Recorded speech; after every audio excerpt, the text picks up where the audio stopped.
Kilo વિમંડળ Surendranagar સંચાલિત SH બોલાડી માધ્યમિક શાળા અને એસબી સિયાણિયા ઉચ્ચતર માધ્યમિક શાળા દ્વારા આ કોરોના વાયરસ મહામારીના સમયમાં આપણે ધોરણ 9, 10, 11, 12 ના વિદ્યાર્થીઓ માટે ઓનલાઈન શિક્ષણના પ્રયત્ન શરૂ કર્યા છે। એના માટે એક YouTube ચેનલ શરૂ કરવામાં આવી છે અને આ YouTube ચેનલ દ્વારા આપ સૌ ઘરે બેઠા જ ઓનલાઈન શિક્ષણ મેળવી શકશો।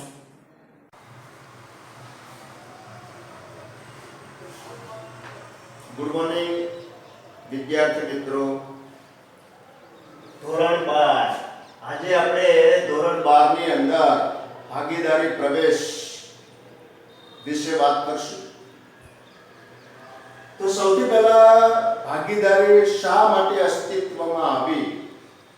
વ્યાપારનું સ્વરૂપ સામાન્ય રીતે તો વ્યક્તિનું સ્વરૂપથી વ્યાપાર શરૂઆતમાં શરૂ થયો, પણ ધીમે ધીમે વ્યાપારના જુદા જુદા સ્વરૂપો અસ્તિત્વમાં આવ્યા, જેમ કે ભાગીદારી પેઢી, ત્યાર પછી કંપની સ્વરૂપ। તો આવા સ્વરૂપો એ શા માટે અસ્તિત્વમાં આવ્યા એની આપણે થોડો પ્રાથમિક પરિચય મેળવી લઈએ। તો વ્યક્તિગત માલિકીનો વ્યાપાર હતો, એમાં મર્યાદિત મૂડી હતી, સંચાલન શક્તિ એટલે કે વહીવટ પણ મર્યાદિત હતો, અને ધીમે ધીમે બ્રિટનની અંદર ઔદ્યોગિક ક્રાંતિ થઈ અને વ્યાપારનું ક્ષેત્ર વિશાળ બન્યું। નાના પાયે શરૂ થયેલો ધંધો એ વિશાળ ફલક ઉપર તે ધંધા પહોંચી ગયો। આવા સંજોગોમાં ધંધાનો વહીવટ કરનાર વ્યક્તિગત માલિકીમાં તો એક જ હતો, તો વહીવટને પહોંચી ન શકે, કારણ કે ધંધાનું કદ એ વિશાળ કદ બની ગયું। તેમજ વધારે મૂડીની જરૂરિયાત ઊભી થઈ, તો વ્યક્તિગત માલિકીમાં તો માલિક એક જ હતો, તો હવે એની પાસે પણ મૂડી ધંધામાં રોકવાની મર્યાદા હોય। આવા સંજોગોમાં વ્યક્તિગત માલિકી એ મૂડીની મર્યાદા જોવા મળી અને એના કારણે ભાગીદારી પેઢીનું સ્વરૂપ, વ્યાપારનું ભાગીદારી પેઢીનું સ્વરૂપ અસ્તિત્વમાં આવ્યું। તો શરૂઆતનો પ્રશ્ન આપણને નીકળી શકે, પ્રાસ્તાવિકતાની હું વાત કરું છું એની અંદરથી, કે ભાગીદારી પેઢી શા માટે? તો આપણે કહેવું પડે કે વ્યક્તિગત માલિકીની મર્યાદાઓ હતી। એક મર્યાદા નંબર 1 મૂડીની મર્યાદા, અને નંબર 2 સંચાલન શક્તિ એટલે કે વહીવટની મર્યાદા। આ બે કારણોથી ભાગીદારી વ્યાપારનું સ્વરૂપ એ અસ્તિત્વમાં આવ્યું। ઠીક છે, તો હવે આપણે જોઈશું ભાગીદારીનો અર્થ। કોને ભાગીદારી કહેવાય? તો કે કરાર કરવાને લાયક બે અથવા બેથી વધુ વ્યક્તિઓ વચ્ચે કાયદેસરનો ધંધો કરવા અને નફાના ઉદ્દેશથી કરવામાં આવતો ધંધો એટલે ભાગીદારી। બે કે તેથી વધારે વ્યક્તિઓ વચ્ચે નફાનો ઉદ્દેશ હોય અને કાયદેસરનો ધંધો કરવા માટે ભેગા થાય એને સામાન્ય રીતે ભાગીદારી કહેવામાં આવે છે। પણ આપણે એની વ્યવસ્થિત વ્યાખ્યા જોઈએ તો ભાગીદારી પેઢીની વ્યાખ્યા છે એ ભારતના ભાગીદારી કાયદા 1932 ની કલમ નંબર 4 મુજબ ભાગીદારી પેઢીની વ્યાખ્યા આપવામાં આવી છે। ભાગીદારી કાયદો કઈ સાલમાં અસ્તિત્વમાં આવ્યો? તો કે 1932 માં। તો 1932 માં ભાગીદારી કાયદામાં ભાગીદારીની વ્યાખ્યા આપવામાં આવી છે કલમ નંબર 4 ની અંદર। વિદ્યાર્થી મિત્રો, ભાગીદારી પેઢીની વ્યાખ્યા 1932 ના કાયદા મુજબ આ બોર્ડની અંદર ટૂંકા પ્રશ્ન તરીકે અવારનવાર પૂછાય છે, નોટ કરજો। તો કે 1932 ના કાયદા મુજબ ભાગીદારી કોને કહેવાય? તો કે ભાગીદારી એવી વ્યક્તિઓ વચ્ચેનો સંબંધ છે, ભાગીદારી એ એવી વ્યક્તિઓ વચ્ચેનો સંબંધ છે કે જેમાં બધા દ્વારા અથવા બધા વતી કોઈ એક દ્વારા પેઢીના ચલાવાતા ધંધાનો નફો વહેંચી લેવા માટે સંમત થયા હોય. ફરી એક વખત 1932 ના ભાગીદારી કાયદા મુજબ ભાગીદારીની વ્યાખ્યા આપો. તો કે ભાગીદારી એ એવી વ્યક્તિઓ વચ્ચેનો સંબંધ છે કે જેમાં બધા દ્વારા અથવા બધા વતી કોઈ એક દ્વારા પેઢીના ચલાવાતા ધંધાનો નફો વહેંચી લેવા માટે સંમત થયા હોય એટલે ભાગીદાર. તો હવે આપણે આગળ વધશું. ભાગીદાર કોને કહેવાય? ભાગીદાર એટલે શું? વિદ્યાર્થી મિત્રો, મને ખ્યાલ છે પરીક્ષામાં પૂછે ભાગીદાર એટલે શું, તો વિદ્યાર્થીઓ ભાગીદારીની વ્યાખ્યા લખી નાખે છે. રોંગ, ખોટું પડે. ભાગીદાર એટલે શું? તો કે જે વ્યક્તિઓ ભાગીદારીમાં જોડાય,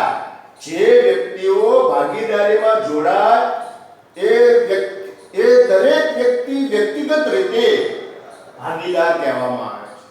જે ભાગીદારીમાં જોડાય એ દરેક વ્યક્તિ વ્યક્તિગત રીતે ભાગીદાર કહેવાય. ભાગીદારી પેઢી એટલે શું? તો કે કરાર કરવાને લાયક એવી બે કે બેથી વધુ વ્યક્તિઓ સંયુક્ત રીતે કોઈ પણ ધંધો ચલાવે એ ધંધાને ભાગીદારી પેઢી કહેવાય. ધ્યાન રાખજો. એટલે અહીંયા આપણે ત્રણ મુદ્દા ક્લિયર કરવાના છે જે આપણે કર્યા. ભાગીદારી એટલે શું, ભાગીદાર એટલે શું અને ભાગીદારી પેઢી એટલે શું. આના ઉપર ટૂંકા પ્રશ્નો અવારનવાર બોર્ડની પરીક્ષામાં પૂછાય. ભાગીદારી એટલે શું, ભાગીદાર એટલે શું, ભાગીદારી પેઢી કોને? ખ્યાલ આવી ગયો?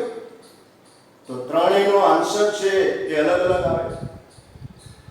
અને મારા અનુભવ પ્રમાણે વિદ્યાર્થી આ ત્રણમાંથી ગમે એક પ્રશ્ન પૂછ્યો હોય અને ભાગીદારી પેઢીની વ્યાખ્યા લખી નાખે. ઠીક છે, વ્યાખ્યા આપો તો વ્યાખ્યા લખે બરાબર છે, પણ ભાગીદાર કોને કહેવાય ત્યાં ભાગીદારીનો અર્થ ન લખા, ત્યાં ભાગીદારીની વ્યાખ્યા ન લખા. જે વ્યક્તિ ભાગીદારીમાં જોડાય એ વ્યક્તિગત રીતે ભાગીદાર કહેવાય.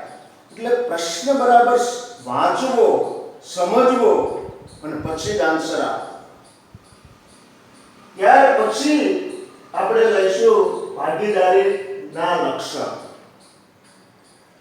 પહેલું લક્ષણ છે ભાગીદારી પેઢી છે એ કરારથી અસ્તિત્વમાં આવે. કોઈ પણ ભાગીદારી પેઢી છે એ કરારથી જ અસ્તિત્વમાં આવે. આવો કરાર લેખિત પણ હોઈ શકે, મૌખિક પણ હોઈ શકે. તો તમને પ્રશ્ન થાય છે કરાર એટલે શું? તો ભાગીદારી પેઢી જ્યારે શરૂ કરવામાં આવે ત્યારે બધા ભાગીદારોને સર્વસંમત હોય એવા નિયમો બનાવવામાં આવે, જેને જોગવાઈ કહેવામાં આવે. આ નિયમો જે બનાવવામાં આવે એને કરાર કહેવામાં આવે. કારણ કે દરેક ભાગીદાર ધંધામાંથી કેટલો નફો કયા પ્રમાણમાં વહેંચશે, ભાગીદાર મૂડી રોકશે તો એને મૂડી ઉપર વ્યાજ આપવું કે ન આપવું, ભાગીદાર ઉપાડ કરી શકશે ધંધામાં કે નહીં કરી શકે, ઉપાડ કરે તો કેટલા ટકા વ્યાજ પેઢી વસૂલ કરી શકશે. આવા બધા નિયમો ભાગીદારી પેઢી શરૂ કરતા પહેલા બધા ભાગીદારોની સર્વસંમતિથી નિયમો બનાવવામાં આવે અને એ નિયમો એટલે કરાર. એટલે આપણે ભાગીદારી પેઢીના લક્ષણોમાં પહેલું લક્ષણ જોઈએ છે કે ભાગીદારી પેઢી એ કરારથી અસ્તિત્વમાં આવે. લેખિત પણ હોઈ શકે લખાણના સ્વરૂપમાં, અને મૌખિક પણ આવો કરાર હોઈ શકે, પણ કરારથી જ અસ્તિત્વમાં આવે. ટૂંકો પ્રશ્ન વારંવાર પૂછાય છે, ભાગીદારી પેઢી શેનાથી અસ્તિત્વમાં આવે? વિદ્યાર્થી મિત્રો, એક જ શબ્દમાં એનો જવાબ કરારથી અસ્તિત્વમાં આવે. નંબર 2, બીજું લક્ષણ નફાનો હેતુ. કોઈ પણ ભાગીદારી પેઢી શરૂ કરવામાં આવે તો એનો ઉદ્દેશ નફો કમાવાનો હોવો જોઈએ, ખોટ કરવાનો ઉદ્દેશ હોવો જોઈએ નહીં. સ્વાભાવિક છે, જનરલી કોઈનો ઉદ્દેશ એ ખોટ કરવાનો હોઈ શકે. તો નફાના ઉદ્દેશથી જ જે ધંધો અસ્તિત્વમાં આવે એ તો જ એને ભાગીદારી પેઢી કહેવાય, નહીંતર એને કહેવાય. તો એનો હેતુ, એનો ઉદ્દેશ એ નફો કમાવાનો જ હોવો જોઈએ. ત્યાર પછી ત્રીજું લક્ષણ છે કાયદેસરનો ધંધો. કાયદેસરનો ધંધો એટલે કેવો ધંધો? તો કે જે ધંધાને રાજ્ય સરકાર અથવા તો કેન્દ્ર સરકારે માન્યતા આપેલી હોય એવા ધંધા માટે જ ભાગીદારી પેઢી અસ્તિત્વમાં આવી શકે. દારૂ ગાળવાની ભઠ્ઠી ભાગીદારીમાં બધા ભેગા થઈને કે ચલો ધંધો શરૂ કરીએ તો એને ભાગીદારી પેઢી કોઈ દિવસ કહેવાય નહીં. કારણ એને રાજ્ય સરકાર કે કેન્દ્ર સરકારે આવા ધંધાને માન્યતા આપેલી નથી. તો કાયદેસરના ધંધા માટે ભાગીદારી પેઢી અસ્તિત્વમાં આવી શકે. ત્યાર પછી એનું ચોથું લક્ષણ છે કે ભાગીદારી પેઢીમાં દરેક ભાગીદાર એકબીજાનો એજન્ટ છે, પ્રતિનિધિ છે. આપણે એની વ્યાખ્યામાં જોયું કે ભાગીદારી પેઢીમાં બધા દ્વારા અથવા બધા વતી કોઈ એક દ્વારા ચલાવાતા ધંધાનો નફો વહેંચી લેવા માટે સંમત થયા હોય તો અહીંયા ભાગીદારીમાં બધા જ ભાગીદારો નિર્ણય લે અથવા તો બધા વતી કોઈ એક નિર્ણય લે છતાં બધાને બંધન કરતા રહેશે. કારણ દરેક ભાગીદાર એકબીજાનો પ્રતિનિધિ છે, એકબીજાનો એજન્ટ છે. કોઈ ભાગીદારે પેઢી વતી કોઈ વ્યવહાર કર્યો હોય અને એમાં એને નુકસાન ગયું હોય તો બાકીના ભાગીદારો એમ કે મેં ક્યાં વ્યવહાર કર્યો છે, એ તો ફલાણાએ વ્યવહાર કર્યો, હું જવાબદાર નહીં. ના, એકે વ્યવહાર કર્યો એ બધા વતી કરેલો છે માટે બધા જ એ વ્યવહાર માટે જવાબદાર છે, બાકીના બધા ભાગીદાર. માટે કહેવામાં આવે છે ભાગીદારી પેઢીમાં દરેક ભાગીદાર એકબીજાનો પ્રતિનિધિ છે, એકબીજાનો એજન્ટ છે. નંબર 5 સભ્ય સંખ્યા. કંપની ધારા 2013 માં અસ્તિત્વમાં આવ્યો, 2014 માં અસ્તિત્વમાં આવ્યો. તો કંપની ધારા 2013 મુજબ ભારત સરકારે નક્કી કર્યું કે ભાગીદારી પેઢીમાં 100 થી વધુ સંખ્યા હોવી જોઈએ નહીં, એટલે કે સભ્ય સંખ્યા 100 થી વધવી જોઈએ નહીં. 1913 ની અંદર કંપની ધારા 2013 ના કંપની ધારા. ત્યાર પછી 2014 ના કંપની ધારામાં સભ્ય સંખ્યા એ 50 થી વધવી જોઈએ. ઇન શોર્ટ તમને પૂછી શકે કે ભાગીદારી પેઢીમાં સભ્ય સંખ્યા જણાવો, આવો પ્રશ્ન પણ અવારનવાર પૂછાય તો વિદ્યાર્થી મિત્રો આપણે કહેવાનું કે 2013 ના કંપની ધારા મુજબ કંપનીમાં સભ્ય સંખ્યા 100 થી વધવી જોઈએ ને 100. અને 2014 ના કંપની ધારા મુજબ ભાગીદારી પેઢીમાં સભ્ય સંખ્યા 50 થી વધવી જોઈએ. તો એ વાત કરીએ આપણે સભ્ય સંખ્યાની. ત્યાર પછી આપણે જોઈશું આગળનું લક્ષણ અમર્યાદિત જવાબદારી. પૂછાય, આ મુદ્દો પણ પૂછાય કે વ્યાપારના કયા સ્વરૂપમાં માલિકોની જવાબદારી અમર્યાદિત હોય છે. તો ધ્યાન રાખજો વિદ્યાર્થી મિત્રો, વ્યક્તિક માલિકીમાં માલિકની જવાબદારી અમર્યાદિત, ભાગીદારી પેઢીમાં પણ ભાગીદારોની જવાબદારી અમર્યાદિત. પણ કંપની સ્વરૂપ, વ્યાપારનું ત્રીજું સ્વરૂપ, એમાં જે શેર હોલ્ડર છે, જેને કંપનીમાં નાના રોક્યાના શેર હોલ્ડર કહેવાય, એમની જવાબદારી મર્યાદિત હોય છે. તો આપણે વાત કરતા હતા સૌથી પહેલા અમર્યાદિત જવાબદારી એટલે શું? તો કે જ્યારે ધંધાની મિલકતો કરતા ધંધાનું દેવું વધી જાય, મિલકતો હોય એના કરતા ધંધાનું દેવું વધી જાય, તો આવું દેવું ચૂકવવા માટે ભાગીદારોએ પોતાની અંગત મિલકતો પણ ધંધામાં લાવીને આ દેવું ચૂકવી દેવું પડે. આવી જવાબદારી એટલે અમર્યાદિત જવાબદારી. મિલકતો ધંધાની હોય 1 લાખ રૂપિયા અને દેવું થઈ જાય 2 લાખ રૂપિયા, તો આવા સંજોગોમાં મિલકતો વેચી દેવું ચૂકવશે તો 1 લાખનું દેવું ચૂકવાશે, બાકીના 1 લાખના દેવાનું શું? તો ભાગીદારોએ પોતાની અંગત મિલકતો, ઘરે મોટર હોય, મકાન હોય, ફર્નિચર હોય, મિલકતો આવી બધી હોય એ વેચી દેવી પડે અને એ નાણાં ધંધામાં લાવવા પડે અને પહેલું 1 લાખનું જે દેવું ચૂકવવાનું બાકી હતું એ ચૂકવી દેવું પડે. આને કહેવાય અમર્યાદિત જવાબદારી. એટલે પૂછાય છે અવારનવાર અમર્યાદિત જવાબદારી એટલે શું?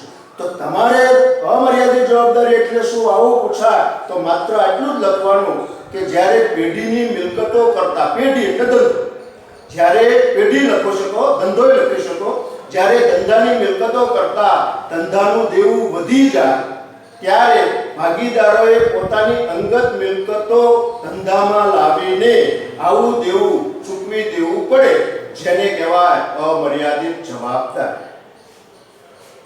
અને છેલ્લું લક્ષણ, ભાગીદારી પેઢીમાં માલિકી અને સંચાલનનું ઐક્ય જોવા મળે છે. પૂછાય બોર્ડ કે કયા પ્રકારના વેપારમાં માલિકી અને સંચાલનનું ઐક્ય જોવા મળે છે? તો વિદ્યાર્થી મિત્રોએ કહેવું પડે ભાગીદારી પેઢી. કેમ? તો આપણે કહીશું ભાગીદારી પેઢીમાં જે માલિક છે, ભાગીદારો બધા માલિક છે, ભાગીદારી પેઢીમાં જે માલિક છે એ જ પેઢીનો વહીવટ કરે છે. વહીવટ મીન્સ સંચાલન. તો ભાગીદારી પેઢીમાં ભાગીદારો માલિકો પણ છે અને ધંધાનું સંચાલન પણ કરે છે, એટલે ભાગીદારી પેઢીમાં માલિકી અને સંચાલનનું ઐક્ય જોવા મળે છે. ત્યાર પછીનો મુદ્દો એ ભાગીદારી કરારની જોગવાઈઓ, એનો એ મુદ્દો આપણે નેક્સ્ટ પીરિયડની અંદર લઈશું. નમસ્કાર.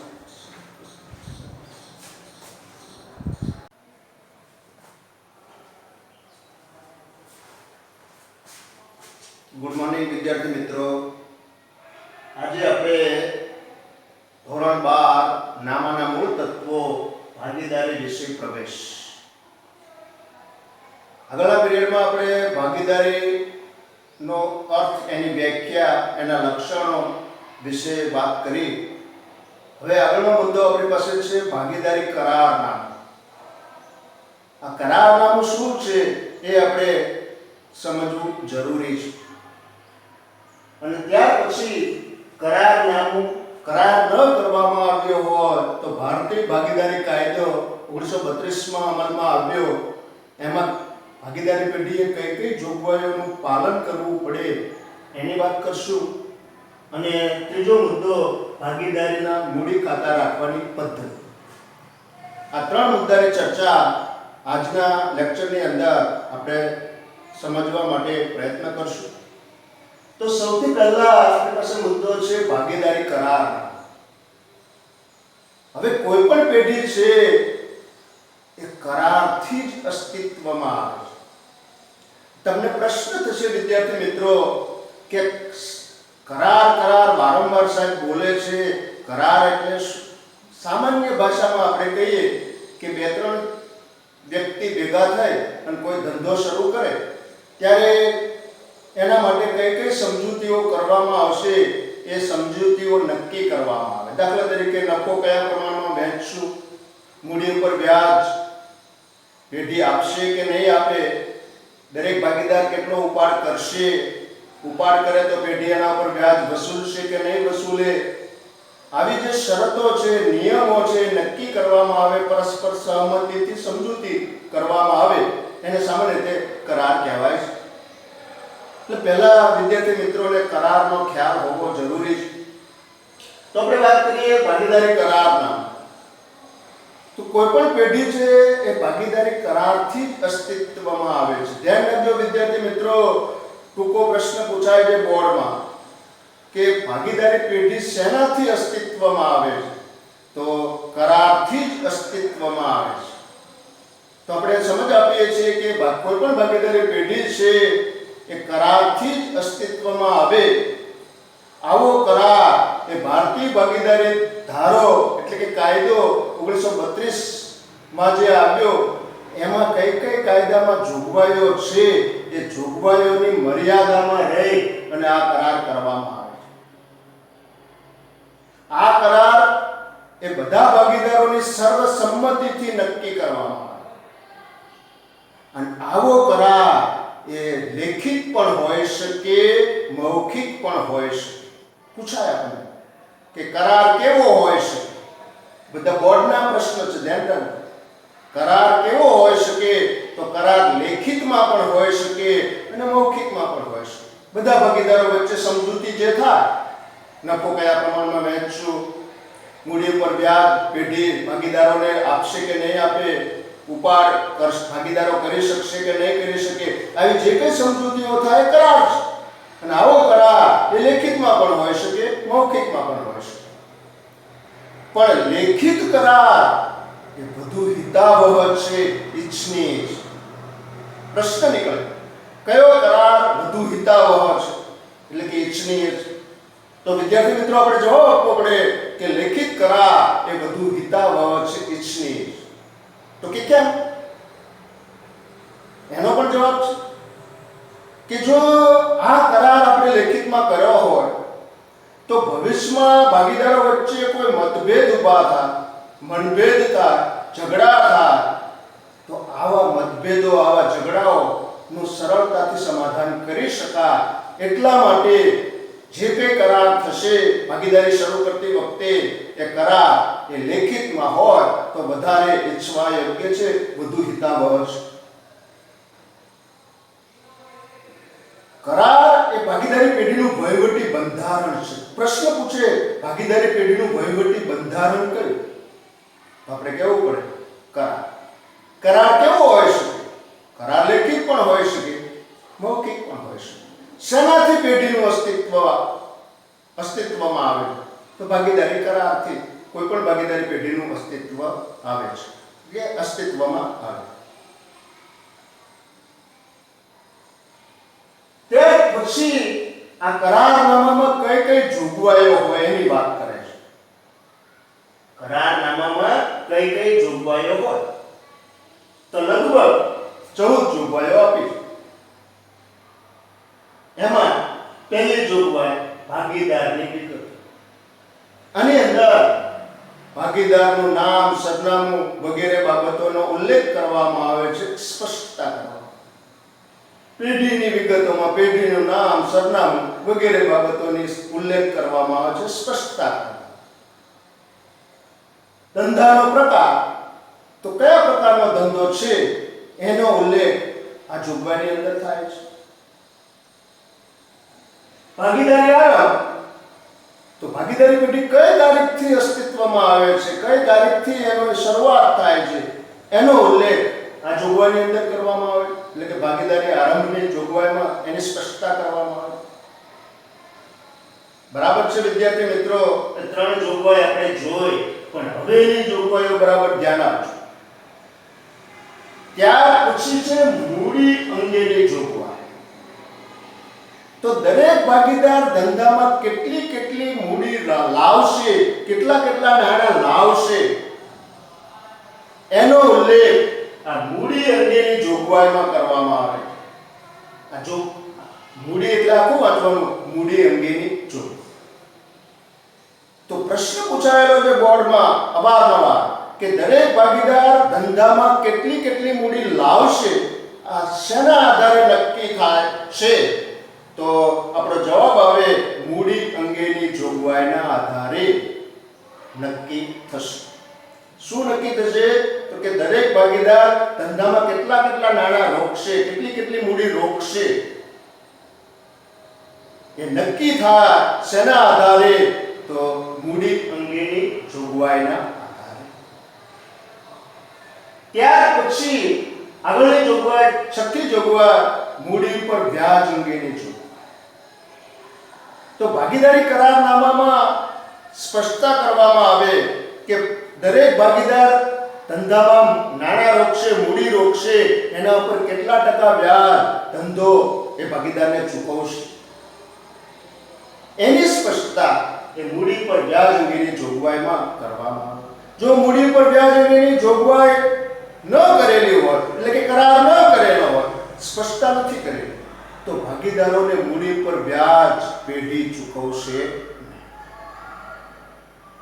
ધ્યાન રાખજો, મૂડી પર વ્યાજ એ ધંધા માટે ખર્ચ છે, કારણ કે ધંધો ચૂકવશે. કોને ચૂકવશે? ભાગીદારો. તો તો મૂડી પર વ્યાજ એ ધંધા માટે ખર્ચ છે, ભાગીદારો માટે આવક છે. પૂછાયેલો છે બોર્ડમાં પ્રશ્ન કે મૂડી પર વ્યાજ એ ધંધા માટે શું છે? તો ખર્ચ. પણ મૂડી પર વ્યાજ એ ભાગીદારો માટે શું છે? તો આવક. તો આપણે જોયું કે કરારનામામાં મૂડી પર વ્યાજ અંગેની જોગવાઈ એટલે ભાગીદાર મૂડી રોકશે ધંધાની અંદર, એના ઉપર કેટલા ટકા વ્યાજ, પહેલા તો વ્યાજ આપવું કે ન આપવું, આપવું તો કેટલા ટકા વ્યાજ આપવું વગેરેની સ્પષ્ટતા આ મૂડી પર વ્યાજ અંગેની જોગવાઈમાં કરવામાં આવે છે. ત્યાર પછી છે ઉપાડ અંગેની જોગવાઈ. તો આ ઉપાડ અંગેની જોગવાઈની અંદર નક્કી કરવામાં આવે કે વર્ષ દરમિયાન ભાગીદાર ધંધામાંથી ઉપાડ કરી શકશે કે નહીં કરી શકે. વર્ષ દરમિયાન ભાગીદાર ધંધામાંથી નાણાં ઉપાડી શકશે કે નહીં ઉપાડી શકે એની સ્પષ્ટતા કરવામાં આવે. અને જો સ્પષ્ટતા કરવામાં આવે કે ઉપાડ કરી શકશે તો કેટલા રૂપિયાનો ઉપાડ કરી શકશે વગેરે અંગેની સ્પષ્ટતા એ ઉપાડ અંગેની જોગવાઈની અંદર કરવામાં આવે છે. પહેલા તો ઉપાડ કરી શકશે કે નહીં કરી શકે, કે યસ કરી શકશે, તો કેટલા રૂપિયાનો ઉપાડ કરી શકશે એની સ્પષ્ટતા આ ઉપાડ અંગેની જોગવાઈમાં કરવામાં આવે છે.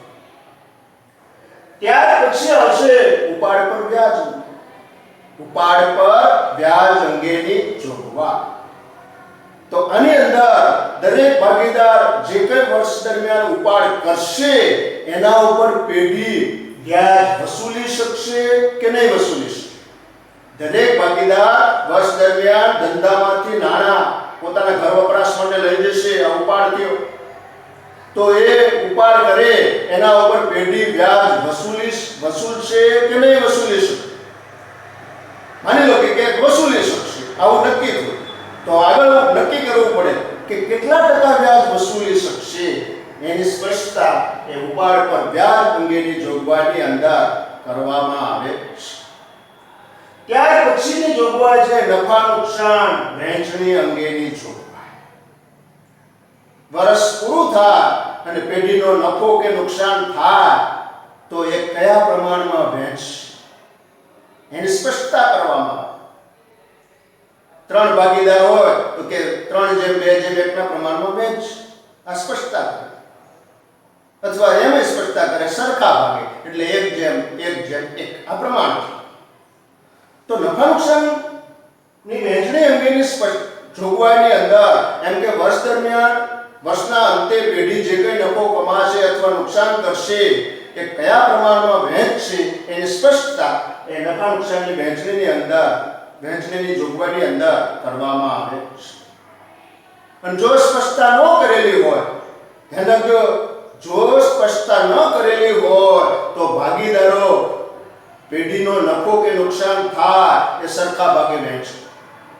આગળ ઉપર આપણે એક્ઝામ્પલ બધા ગણીશું, એની અંદર આવશે નેક્સ્ટ આગળ જતા પ્રકરણો આવશે, ભાગીદારી પ્રવેશ, નિવૃત્તિ.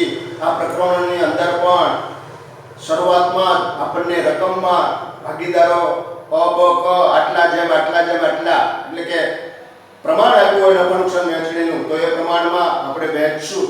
પણ જો ન આપ્યું હોય તો યાદ રાખજો વિદ્યાર્થી મિત્રો કે નફો નુકસાન વહેંચવાનો કરાર કર્યો નથી, અને નથી કરાર કર્યો એટલે કયા પ્રમાણમાં વહેંચશું? સરખા પ્રમાણમાં. આગળ આવશે ત્યારે આપણે વધારે ડીપમાં વાત કરશું, પણ અહીંયા આપણે એટલું ધ્યાન રાખશું કે નફા નુકસાન વહેંચણી અંગેની જોગવાઈ એની અંદર એમ કે વર્ષના અંતે પેઢી જે કંઈ નફો કમાય એ કયા પ્રમાણમાં વહેંચશે એની સ્પષ્ટતા અહીંયા કરવામાં આવે છે. અને જો આવી સ્પષ્ટતા ન કરી હોય તો ભાગીદારો વચ્ચે સરખા પ્રમાણમાં એની એટલે કે નફા કે નુકસાનની વહેંચણી થશે. ત્યાર પછીનો જોગવાઈ છે ભાગીદારને પગાર, બોનસ, કમિશન, મહેનતાણ ચૂકવવું એટલે કે ચૂકવવા અંગેની જોગવાઈ. હવે આની આ જોગવાઈની અંદર એમ કે કોઈ ભાગીદાર પેઢી વતી વહીવટ કરતો હોય તો એને પગાર, મહેનતાણું, કમિશન આપવું કે ન આપવું, આ બધા પર્યાય શબ્દો છે. પગાર કહો, બોનસ કહો, કમિશન કહો, મહેનતાણું કહો, આ બધા સમાનાર્થી શબ્દો છે. આપણે કહેવાનો મીનિંગ એ છે કે કોઈ ભાગીદાર છે એ ધંધાના વહીવટમાં ભાગ લેતો હોય તો એને પગાર આપવો, કમિશન આપવું, મહેનતાણું આપવું કે ન આપવું, એની સ્પષ્ટતા એ આ જોગવાઈની અંદર કરવામાં આવે છે. ત્યાર પછી જોગવાઈ છે ભાગીદારની લોન પર વ્યાજ. ભાગીદારે પેઢીને લોન ધીરી હોય, ધીરવું એટલે આપવું. ભાગીદારે પેઢીને લોન આપેલી હોય તો એ લોન ઉપર વ્યાજ ચૂકવવું કે ન ચૂકવવું એની સ્પષ્ટતા કરવામાં આવે.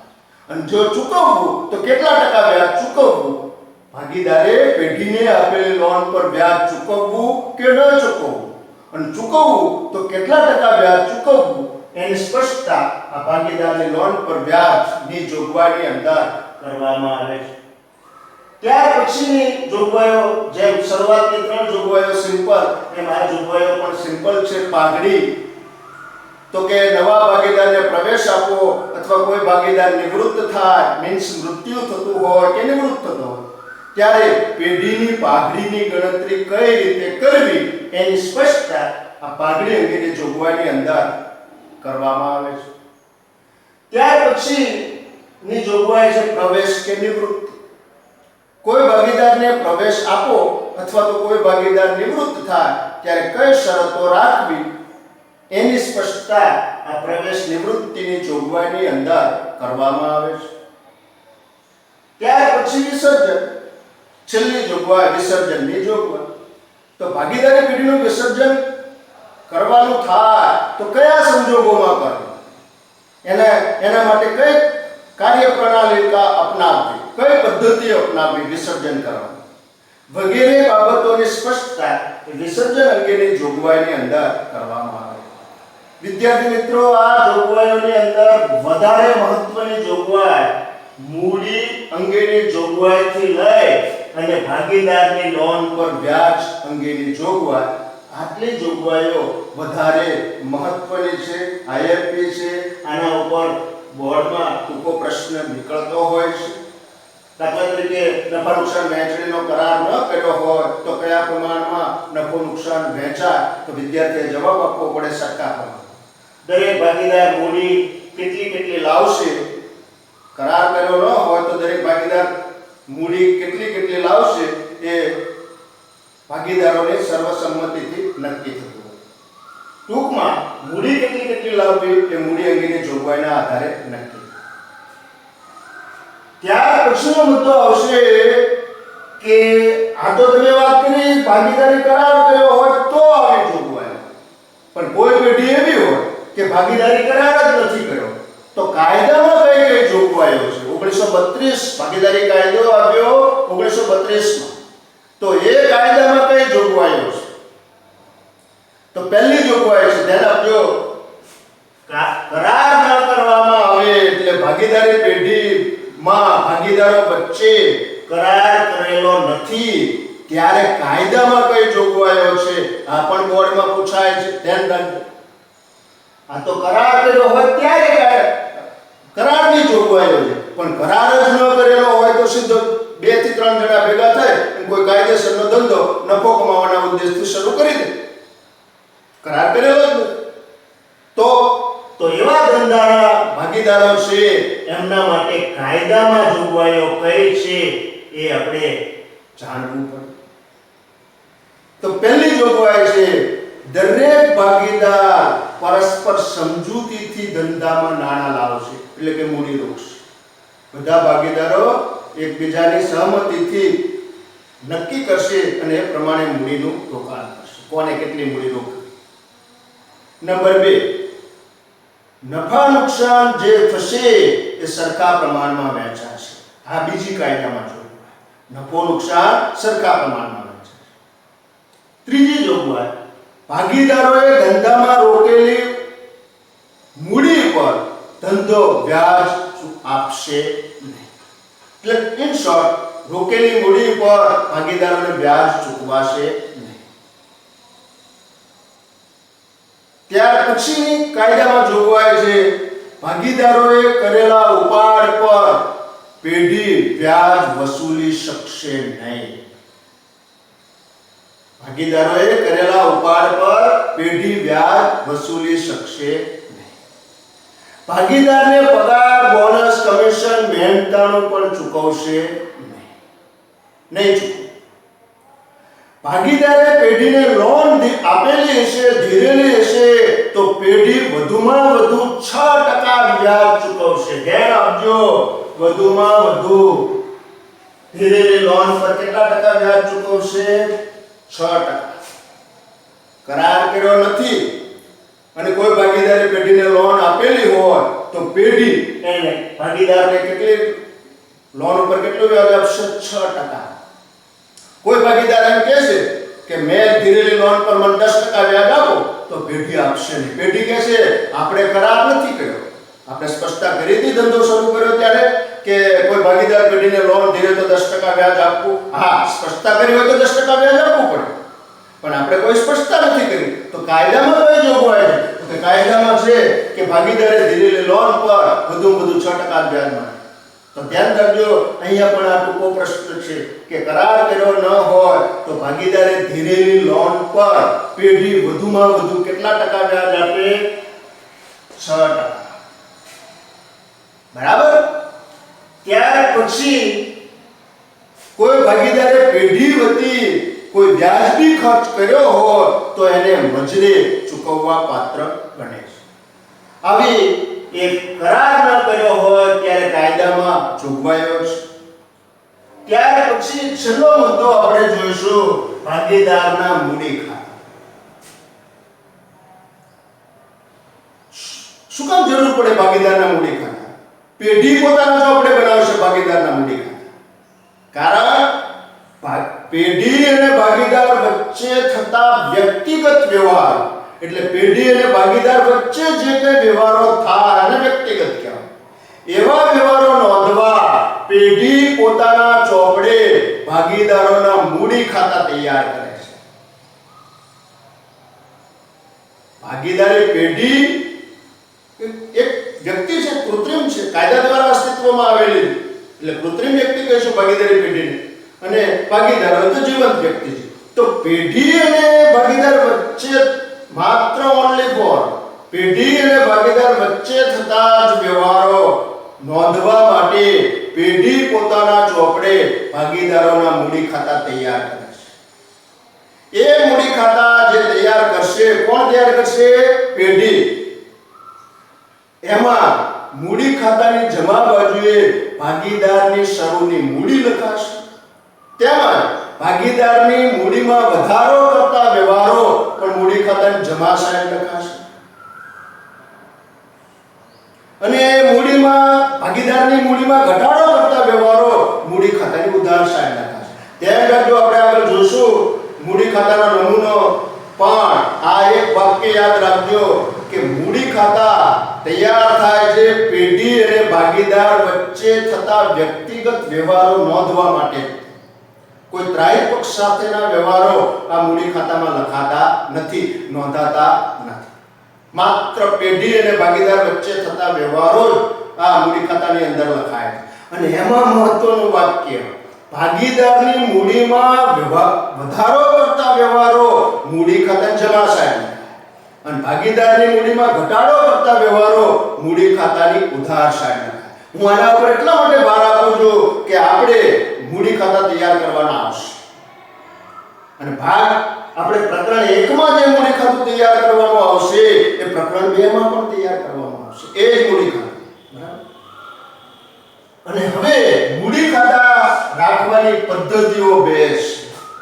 એક અસ્થિર મૂડી ખાતાની પદ્ધતિ, જેને કહેવાય હંગામી મૂડી ખાતાની પદ્ધતિ. પૂછાય છે બોર્ડમાં, અસ્થિર મૂડી ખાતાની પદ્ધતિ બીજા કયા નામે ઓળખાય છે? તો હંગામી મૂડી ખાતાની પદ્ધતિ તરીકે ઓળખાય છે. અને મૂડી ખાતા રાખવાની બીજી પદ્ધતિ સ્થિર મૂડી ખાતા રાખવાની પદ્ધતિ, જેને કાયમી મૂડી ખાતાની પદ્ધતિ તરીકે ઓળખાય. આમ ભાગીદારના મૂડી ખાતા રાખવાની બે પદ્ધતિ છે, અસ્થિર મૂડી ખાતાની પદ્ધતિ એટલે કે હંગામી મૂડી ખાતા રાખવાની પદ્ધતિ, અને સ્થિર મૂડી ખાતા રાખવાની પદ્ધતિ એટલે કે કાયમી મૂડી ખાતા રાખવાની પદ્ધતિ. અહીંયા આપણે લેક્ચર પૂરો કરીએ છીએ. નેક્સ્ટ પીરિયડમાં અસ્થિર મૂડી ખાતાની પદ્ધતિ કોને કહેવાય, એમાં કયા ખાતા તૈયાર થાય અને એનો નમૂનો એ નેક્સ્ટ પીરિયડમાં આપણે જોઈશું. Thank you.